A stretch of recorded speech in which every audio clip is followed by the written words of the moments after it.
کہ 20 سال سے ہے یہ مسئلہ اور بربادی ہے اور تباہی ہے اور سب کچھ ہے. تو میں نے کہا کہ پھر آپ کیا سوچ رہے تھے؟ کہتے پتہ نہیں، ہم سوچ رہے تھے کہ خیال آ جائے گا اس کو. اب ڈیٹا پیچھے کیا ہے کہ اس کو خیال آ جائے گا؟ کوئی کسی نے بتایا کہ اس کو خیال آئے گا 2023 میں؟ کوئی تو انفارمیشن ہو جس کی بنیاد پہ آپ تکیہ کر کے آگے بڑھیں. لیکن بیٹھے بیٹھے آپ سوچ رہے ہیں کہ ہمارا مریض جو ہے وہ 15 سال کے بعد اگلے مہینے فیصلہ کرے گا کہ وہ نشہ چھوڑ دے. تو چلو خیر ہے، خود مریض سوچتا ہے کہ خیر ہے، سب خیر ہے. اسے ہم ڈینائل کہتے ہیں، خود فریبی. اور خود فریبی اور گمراہی یہ دو چیزیں مل کے کام خراب کیے رکھتی ہیں. ایک طرف سے خود فریبی کے دھاگے چل رہے ہیں، دوسری طرف سے گمراہی کے دھاگے چل رہے ہیں. تو اس سے جو فیبرک بنے گا وہ کسی چیز کو اچھی طرح ڈھانپ لے گا، وہ کچھ دکھائی نہیں دے گا. اور کوئی فیملی ممبر اگر ٹریننگ میں آتا ہے، کاؤنسلنگ میں آتا ہے، تو وہ دونوں طرف کے دھاگوں کو پہچاننا شروع کرتا ہے اور گھر میں ایک شمع روشن ہو جاتی ہے. تو امکان ہے کہ اس کی مدد سے ایک اور شمع روشن ہو سکتی ہے اور بات آگے بڑھ سکتی ہے. اور تسلسل کے ساتھ جب اس پہ کام کیا جائے گا تو بہتری آ سکتی ہے. لیکن ڈیلوژن اور ڈینائل کو سمجھنے کی ضرورت ہے. اس کے پیچھے اور بھی بڑی سورسز ہیں.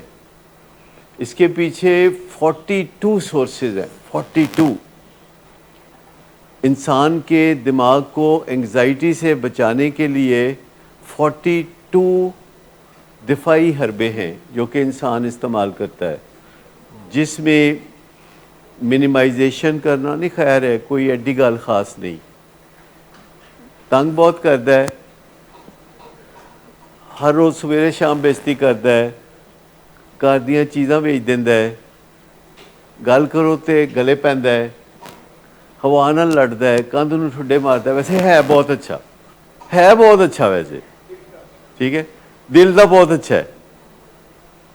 اب یہ ڈیلوژن ہے. بےزتی بہت کرتا ہے، مار پٹائی بھی کر دیتا ہے، ویسے پیار بہت کرتا ہے.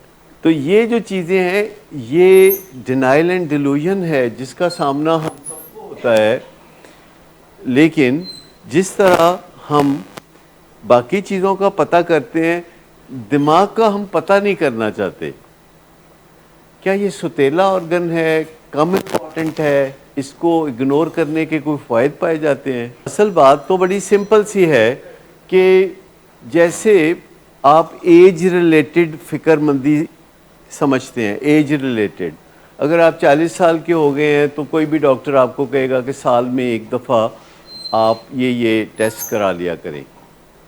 میتھمیٹکس آپ کے حمایت میں ہو تو اچھا ہے.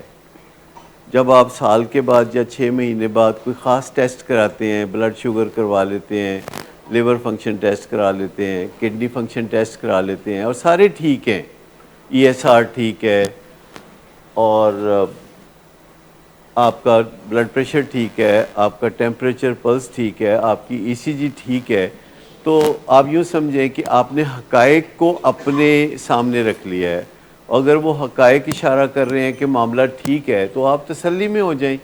لیکن اس میں برین کو نہیں شامل کرنا.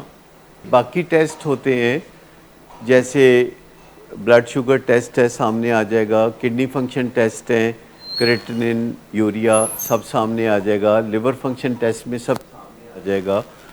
تو ایک کانکریٹ ایویڈنس سامنے آ جاتی ہے. جبکہ برین کے ابھی ایسے بائیو مارکرز نہیں ہے، جیسے کہ کولیسٹرول ایک بائیو مارکر ہے کارڈیو واسکولر ڈس آرڈرز کا، تو اس کے بائیو مارکرز نہیں ہیں. تو اس کا مطلب ہے کہ یہ تو پھر اور بھی ضروری ہے کہ جو اویلیبل نہیں ہے اس کو چھوڑ دیں اور جو اویلیبل ہے وہ کام کر لیا جائے. یعنی برین سکین کرایا جائے، جو کہ 2 طرح کے ہوتے ہیں برین سکینز. ایک ہوتے ہیں اسٹرکچرل، ایک ہوتے ہیں فنکشنل.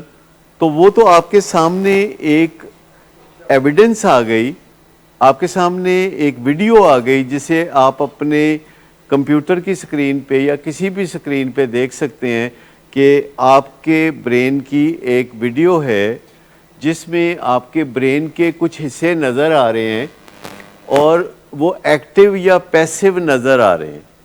آپ کے برین کے کچھ حصے ہیں جو کہ وہاں لائٹنگ جلتی بجھتی لائٹیں نظر آ رہی ہیں، جس کا مطلب ہے کہ وہاں فائرنگ ہو رہی ہے. اس کو ہم فائرنگ کہتے ہیں کہ نیورون فائر کر رہے ہیں، یعنی وہاں ایکٹیویٹی ہو رہی ہے.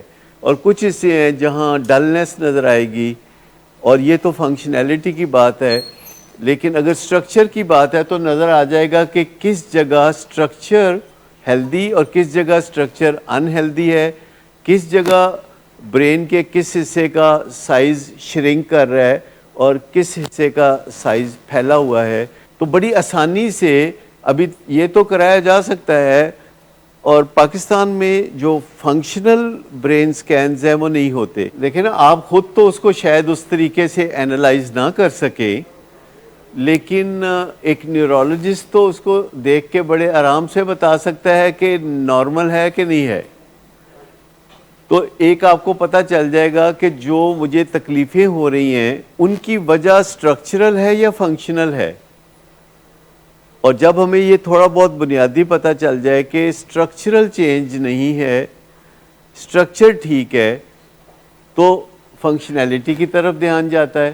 لیکن کوئی زیادہ وہ وقت دور نہیں کہ آسانی سے بائیو مارکرز آ جائیں گے. جیسے کولیسٹرول ٹیسٹ ہوتا ہے اور آپ کو دل کی بیماری کا اس سے کچھ اندازہ ہوتا ہے 15 سال پہلے، اور آپ کافی پرو ایکٹیولی سٹیپس لے سکتے ہیں اپنے آپ کو کارڈیو واسکولر ڈس آرڈر سے بچانے کے لیے.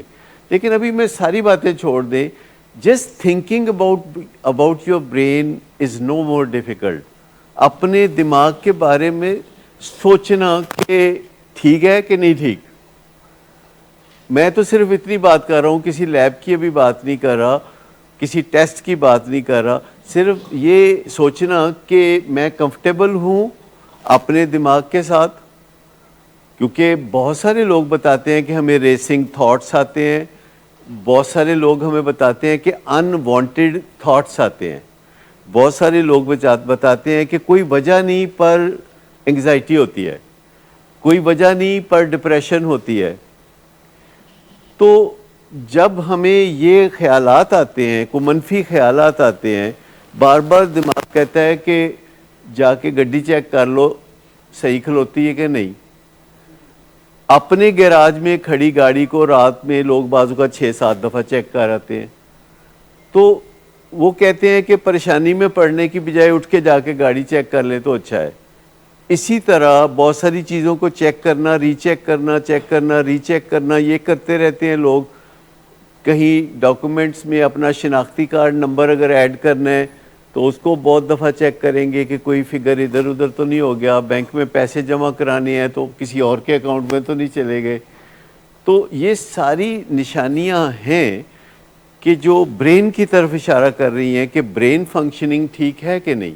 اسی طرح ابھی چیک کی ہوئی چیز کو دوبارہ چیک کرنے کا جو ایک خیال آتا ہے دماغ میں، یا منفی خیالات آتے ہیں اپنے پیاروں کے بارے میں، یا ایون یہ خیال آتا ہے کہ مجھ سے کسی کو نقصان نہ ہو جائے. بہت لوگوں کو یہ خیال آتا رہتا ہے. بعض لوگوں کو خیال آتا ہے کہ خود ان سے ان کے ایک چھوٹے سے بچے کو کوئی نقصان نہ ہو جائے، اور وہ گھر میں ایسی چیزیں چھپاتے پھرتے ہیں جن سے وہ بچے کو نقصان پہنچا سکتے ہیں. تو یہ کافی اہم سوچ ہے جس کے بارے میں پھر خیال آنا چاہیے کہ دماغ کو کسی معائنے کی ضرورت ہے.